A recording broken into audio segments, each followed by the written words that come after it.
In an otherwise ordinary hospital room, a miraculous birth makes headlines around the world and becomes a beacon of hope for countless families. What makes this girl's birth different from any that had come before? You'll find out as we explore 5 events that happened today in history.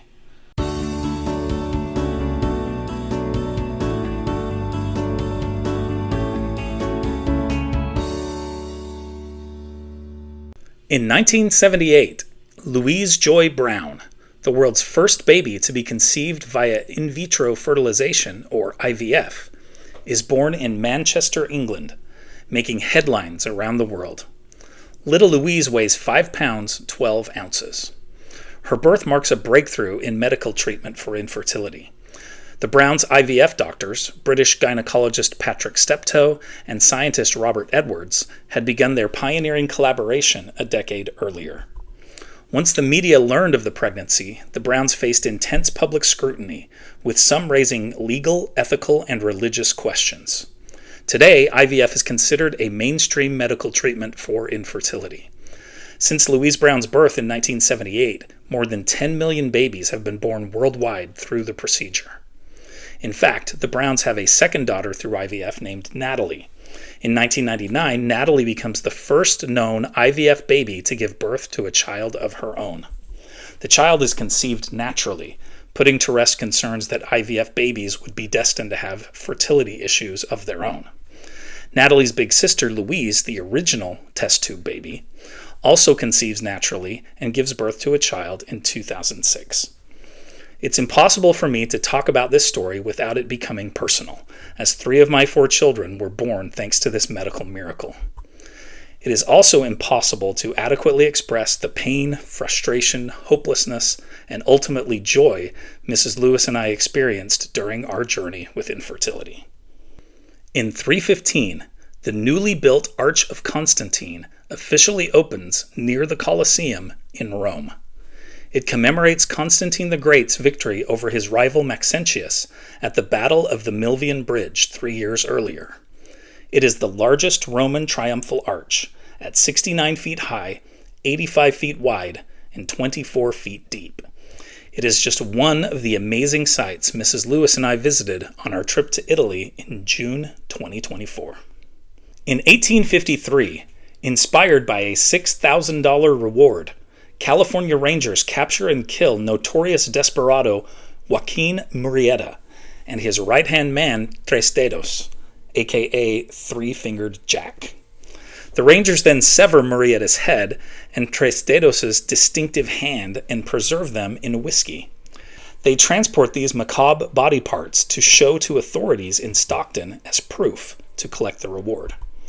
Even with this grisly evidence, there is still some doubt as to whether those killed were the outlaws that authorities are looking for, as there are at least 4 other known desperados named Joaquin in the region. Harry Love, the leader of the special team of Rangers, gathers 17 affidavits from people who had known Murrieta.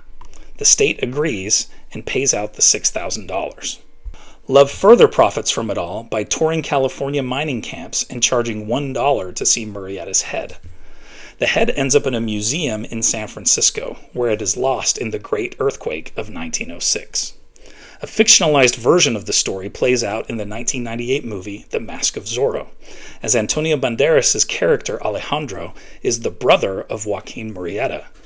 Joaquin's death at the hands of Captain Harrison Love motivates Alejandro to become the new Zorro to avenge his brother.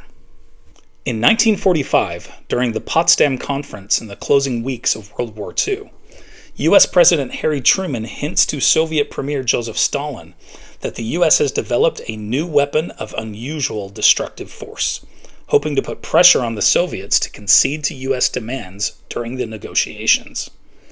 Just 9 days earlier, the U.S. had successfully tested the atomic bomb in the New Mexico desert.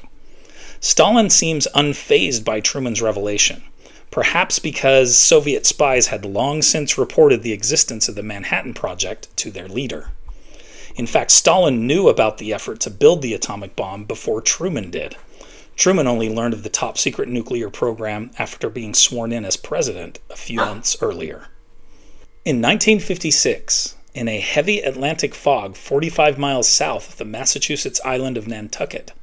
The Swedish ocean liner Stockholm crashes into the side of the Italian ocean liner Andrea Doria, causing the Italian ship to sink nearly 11 hours later. The Stockholm survives, and the damaged craft is able to get back to New York under her own power. 5 people on the Stockholm and 46 on the Andrea Doria are killed in the collision, but the remaining 1,660 people aboard the Italian liner are saved by the Stockholm and other ships in one of the largest civilian maritime rescues in history. The Stockholm is repaired and put back into service. In 1996, she is converted into a modern cruise ship. She was most recently scheduled to sail winter cruises in the Sea of Cortez from Rocky Point under the name MV Astoria. This was to begin in December 2019.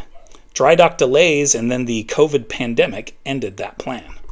Since COVID, she has been docked in Rotterdam and locked in various legal entanglements related to a bankruptcy filing.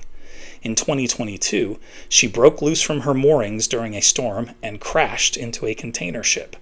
She is now considered likely to be scrapped. Which of these events did you find most interesting? Let me know in the comments. Also, don't forget to check out Today in History in my Teachers Pay Teachers store. There's a link in the description. I would also love it if you would like this video and subscribe to my channel. It really helps me out. And you can see more great Mr. Lewis videos right over here. Thanks for watching.